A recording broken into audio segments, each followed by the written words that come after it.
Hi friends, ನಮಸ್ತೆ. ನಾನು ಮಂಜುಳಾ, ನಿಮ್ಮ ಯೋಗ ಕೋಚ್. ಸೊ ಈಗ ನಾವು ಚೇರ್ ಜೊತೆ ಕೆಲವು ಕ್ರಿಯೆಗಳನ್ನು, 2 ಕ್ರಿಯೆಗಳನ್ನು ಮಾಡೋಣಂತ್ರಿ.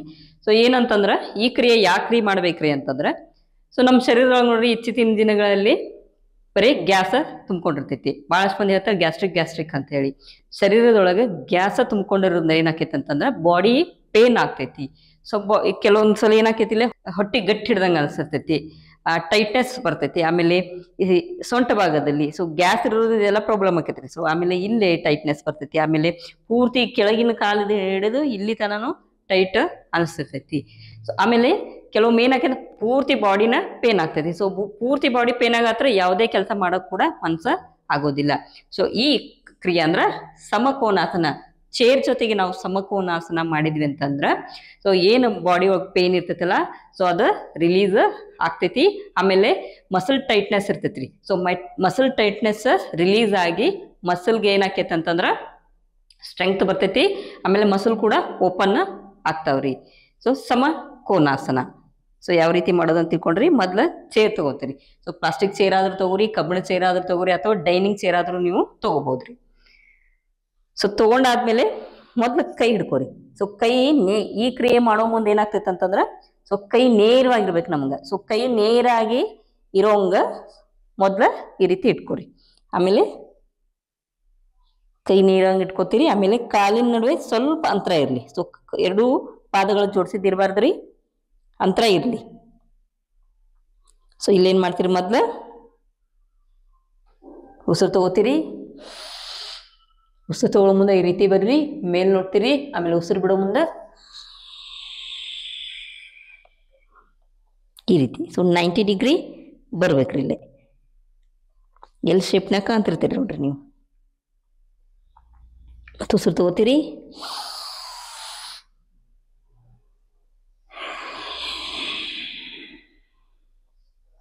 ಕಾಲು ನೇರವಾಗಿರ್ಬೇಕು.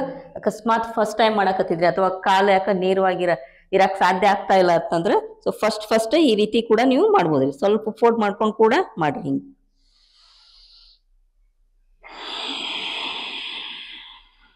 ಸೊ ಈ ರೀತಿ ಕೂಡ ಮಾಡ್ಬೋದು. ಉಸಿರು ತಗೋತೀರಿ. ಸೊ ಇಲ್ಲೇ ಅಬ್ಸರ್ವ್ ಮಾಡ್ಕೋರಿ, ಎಲ್ಲೆಲ್ಲೇ ಹಿಗ್ಗೈತಿ, ಕಾಲುಗಳು ಹಿಗ್ಗಿರ್ತಾವ್ರಿ ಇಲ್ಲೇ. ಸೊ ಕಾಲು ಜಗ್ತಿರ್ತೈತಿ, ಅದನ್ನ ಅಬ್ಸರ್ವ್ ಮಾಡ್ಕೋರಿ. ಮೇಲ್ ನೋಡ್ತಿರ್ರಿ, ಗಂಟ್ಲ ಸ್ಟ್ರೆಚ್ ಆಗಿರ್ತೈತಿ. ಮತ್ತು ಉಸಿರು ಬಿಡ್ತಾ, ಸೊ ಉಸಿರು ಬಿಡ್ತಾ ಕೆಳಗೆ ಬಂದಾಗ ಮುಖ ಕೆಳಗೆ ಹಾಕ್ರಿ. 2 ಕೈಗಳ ನಡುವೆ ಕೆಳಗೆ ಹಾಕ್ತಿರಿ. ಕಾಲು ನೇರವಾಗಿರ್ಲಿ.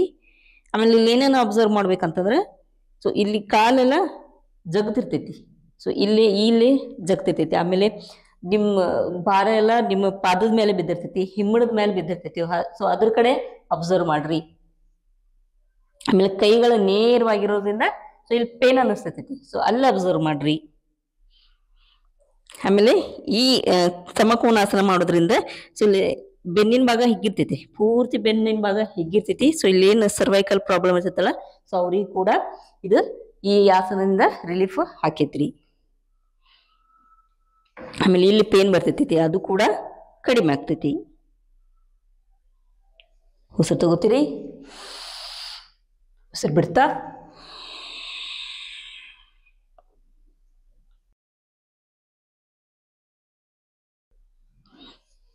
ಸೊ ಈ ಸಮಕೋನಾಸನ ನೀವು ಬೆಳಿಗ್ಗೆ ಅಥವಾ ಸಾಯಂಕಾಲ ಕೂಡ ಮಾಡ್ಬೋದು. ಬೆಳಿಗ್ಗೆ ಮಾಡಿದ್ರಂತೂ ಹೊಟ್ಟೆ ಅಂತೂ ಖಾಲಿ ಇರ್ತೈತಿ. ಸಾಯಂಕಾಲ ಮಾಡ್ಬೇಕಾಗಿತ್ತು ಅಂತಂದ್ರೆ, ಸೊ ಮಧ್ಯಾಹ್ನ ಏನು ಊಟದ ಟೈಮ್ ಐತಲ್ಲ, ಸೊ ಊಟ ಏನು ಮಾಡಿರ್ತಿರಲ್ಲ ಅದಕ್ಕೂ ಮತ್ತೆ ನೀವೇನು ಆಸನ ಮಾಡೋ ಟೈಮ್ ಇರ್ತೈತಲ್ಲ, ಸೊ ಅದಕ್ಕೂ ಆಸನ ಮಾಡೋ ಟೈಮಿಗೂ ಊಟದ ಟೈಮಿಗೂ ಒಂದು 3 ತಾಸು ಅಥವಾ 2 ತಾಸು ಗ್ಯಾಪ್ ಇರಲಿ. ಆಮೇಲೆ ಈ ಆಸನ ನೀವು ಮೊದ್ಲು 3 ಬಾರಿ ಮಾಡ್ರಿ. ಒಮ್ಮೆಲೆ 5, 10 ಮಾಡಕ್ ಹೋಗ್ಬೇಡ್ರಿ. ಸೊ ಮೊದ್ಲು 3 ಬಾರಿ ಮಾಡ್ರಿ. ನಂತರ ಏನ್ ಮಾಡ್ರಿ ಅಂತಂದ್ರೆ ಇನ್ಕ್ರೀಸ್ ಮಾಡ್ಕೊಂತ ಹೋಗ್ರಿ. 5, 10, 15, 20, 25 ಈ ರೀತಿ ನೀವು ಮಾಡ್ಬೋದ್ರಿ. ಆಮೇಲೆ ಇದು ಸಿಯಾಟಿಕಾ ಪ್ರಾಬ್ಲಮ್ ಇರೋರು ಕೂಡ ಭಾಳ ಹೆಲ್ಪ್ ಆಕೈತಿ. ಸೊ ಈ ರೀತಿ ಇರ್ತಿರಲ್ಲ, ಸೊ ಅವಾಗ ಈ ರೀತಿ ಮಾಡೋ ಮುಂದೆ ನೀವು ಈ ಕೋನಾಸನ ಇಲ್ಲೇನು ಜಗ್ತಾವಲ್ಲ, ಸೊ ಇಲ್ಲೆಲ್ಲ ಜಗ್ತೈತಿ. ಸೊ ಇದರಿಂದ ಸಿಯಾಟಿಕಾ ಪ್ರಾಬ್ಲಮ್ ಕೂಡ ಕಡಿಮೆ ಆಗ್ತೈತಿ. ಆಮೇಲೆ ಸಿಯಾಟಿಕಾ ಪ್ರಾಬ್ಲಮ್ ಇರೋರು ಈ ಆಸನ ಮಾಡಿದ್ಮೇಲೆ ಅವ್ರಿಗೇನಾದ್ರೂ ಭಾಳ ಪೇನ್ ಅಂತಕತ್ತಂದ್ರೆ, ಸೊ ಅದನ್ನ ಈ ಆಸನ ಮಾಡಕ ಹೋಗ್ಬೇಡ್ರಿ. ಆಮೇಲೆ ಇದ್ರ ಜೊತೆಗೇನೆ ಇನ್ನೊಂದು ಟ್ವಿಸ್ಟಿಂಗ್ ಆಸನ ಮಾಡೋಣಂತ್ರಿ. ಸೊ ಇದು ಯಾರು ಬೇಕಾದರೂ ಮಾಡ್ಬೋದು. ಸೊ ವಯಸ್ಸಾದರೂ ಕೂಡ ಮಾಡ್ಬೋದು, ಅದರ ಮೆಲ್ಕಾಶ ಮಾಡ್ರಿ. ಸೊ ಕೂತ್ಕೊಂಡಿರ್ತೀರಿ. ಸೊ ಎರಡು ಕೈಗಳನ್ನು ಏನು ಮಾಡ್ತೀರಿ, ಚೇರ್ ಕಡೆ ಇಟ್ಕೋತೀರಿ ಇಲ್ಲಿ. ಸೊ ಇಲ್ಲಿ ಉಸಿರು ತಗೋತೀರಿ, ಬೆನ್ನು ಕತ್ತು ನೇರವಾಗಿರಲಿ. ಉಸಿರು ತಗೋರಿ, ಉಸಿರು ಬಿಡ್ತಾ ಟ್ವಿಸ್ಟ್ ಆಗ್ತೀರಿ. ಮತ್ತು ಮುಂದೆ ಬರ್ತೀರಿ, ಉಸಿರು ತಗೋರಿ, ಉಸಿರು ಬಿಡ್ತಾ ಹಿಂದೆ ಹೋಗ್ತೀರಿ. ನಿಮ್ಮ ಶೋಲ್ಡರ್ ನೋಡ್ರಿ. ಸೊ ಇಲ್ಲಿ ಕೂಡ ಇದನ್ನು 5 ಬಾರಿ ಅಥವಾ 10 ಬಾರಿ ಮಾಡ್ತೀರಿ. ಸೊ 5 ಬಾರಿ ಮಾಡಿದ ಮೇಲೆ ಅಥವಾ 10 ಬಾರಿ ಮಾಡಿದ ಮೇಲೆ ಕೊನೆಗೇನೈತಿ, ಸ್ಟೇ ಆಗ್ತೀರಿ.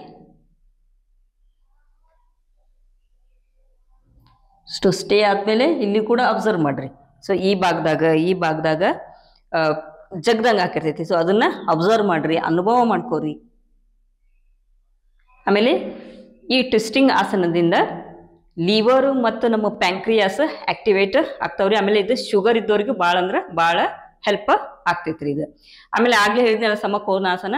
ಸೊ ಸಮಕೋನಾಸನ ಕೂಡ ಏನಂತಂದ್ರೆ 3 ಬಾರಿ ಅಥವಾ 5 ಬಾರಿ ಅಥವಾ 10 ಬಾರಿ ಆದ್ಮೇಲೆ ಏನ್ ಮಾಡ್ರಿ ಅಂತಂದ್ರೆ ಸ್ಟೇ ಆಗ್ರಿ. ಸ್ಟೇ ಆದಾಗ ಸಹಜವಾದ ಉಸಿರಾಟ ಇರಲಿ. ಸ್ಟೇ ಆದಾಗ ಅಲ್ಲಿ ಕೂಡ ನೀವು ಏನಂತಂದ್ರೆ 1 ನಿಮಿಷದಿಂದ 2 ನಿಮಿಷ ತನಕ ನೀವಲ್ಲಿ ಸ್ಟೇ ಆಗ್ಬೋದ್ರಿ. ಸೊ ಇದು ಕೂಡ ಸ್ಟೇ ಆದಾಗ 1 ನಿಮಿಷ ತನ ಅಥವಾ 2 ನಿಮಿಷ ತನಲ್ಲಿ ಸ್ಟೇ ಆಗ್ಬೋದು ಸಹಜ ಉಸಿರಾಟದೊಂದಿಗೆ. ಸೊ ಈಗ ಒಂದ್ ಕಡೆ ಆಯ್ತು. ಸೊ ಇನ್ನೊಂದ್ ಕಡೆ ಕೂಡ ಮಾಡ್ಬೇಕ್ರಿ. ಒಂದ ಕಡೆ ಮಾಡಿ ಬಿಡಕ್ ಹೋಗ್ಬೇಡ್ರಿ. ಬೆನ್ನು ಕತ್ತು ನೇರವಾಗಿರ್ಲಿ. ಉಸಿರು ತಗೋತೀರಿ, ಉಸಿರು ಬಿಡ್ತಾ ಟ್ವಿಸ್ಟ್ ಆಗ್ತೀರಿ. ಮತ್ತೆ ಮುಂದೊಳ್ತೀರಿ, ಉಸಿರು ತಗೋತೀರಿ, ಉಸಿರು ಬಿಡ್ತಾ ಹಿಂದೊಳ್ತೀರಿ ವಾಪಸ್. ಸೊ ಇದನ್ನು ಕೂಡ ಮಕ್ಕಳಿಗೆ ಕೂಡ ಮಾಡಿಸ್ರಿ. ಯಾಕಂತಂದ್ರೆ ಮಕ್ಕಳಲ್ಲಿ ಕೂಡ ಏನಂತಂದ್ರೆ ಇಲ್ಲಿ ಟೈಟ್ನೆಸ್ ಇರ್ತೈತಿ. ಸೊ ಅದು ಕೂಡ ರಿಲೀಸ್ ಆಗ್ತೈತಿ ರೀ. ಇನ್ನೊಂದು ವಿಷಯ ಏನಂತಂದ್ರೆ ಆನ್ಲೈನ್ ಲೈವ್ ಯೋಗ ಕ್ಲಾಸನ್ನು ನಾನು ಡೈಲಿ ತೊಗೊಳಕತ್ತೇನೆ ರೀ. ಮಂಡೇ ಟು ಫ್ರೈಡೇ ಕ್ಲಾಸಸ್ ಇರ್ತಾವೆ. ಬೆಳಿಗ್ಗೆ 5:30ರಿಂದ 6:30 ಮತ್ತು ಫಸ್ಟ್ ಬ್ಯಾಚ್ ಇದು. ಸೆಕೆಂಡ್ ಬ್ಯಾಚ್ 11:30ರಿಂದ 12:30 ತನಕ ಇರ್ತಾವ್ರಿ. ಸೊ ಇದಕ್ಕೆ ನೀವು ಜಾಯಿನ್ ಆಗೋರಿದ್ರೆ ನನ್ನ ವೆಬ್ಸೈಟಿಗೆ ಹೋಗಿ ನೀವು ಅಲ್ಲಿ ನೋಡಿ, ಸೊ ಅಲ್ಲಿ ರಿಜಿಸ್ಟರ್ ಮಾಡ್ಬೋದ್ರಿ ನೀವು. ಈ ವಿಡಿಯೋ ಇಷ್ಟ ಆದಲ್ಲಿ ಲೈಕ್ ಮಾಡ್ರಿ, ಶೇರ್ ಮಾಡ್ರಿ ಮತ್ತು ಸಬ್ಸ್ಕ್ರೈಬ್ ಮಾಡ್ರಿ. ನಿಮ್ಮ ಅನಿಸಿಕೆಗಳನ್ನು ಕಮೆಂಟ್ ಮೂಲಕ ತಿಳಿಸ್ರಿ. ಯೋಗ ಸಾಧನೆಗೆ ಜಯವಾಗಲಿ.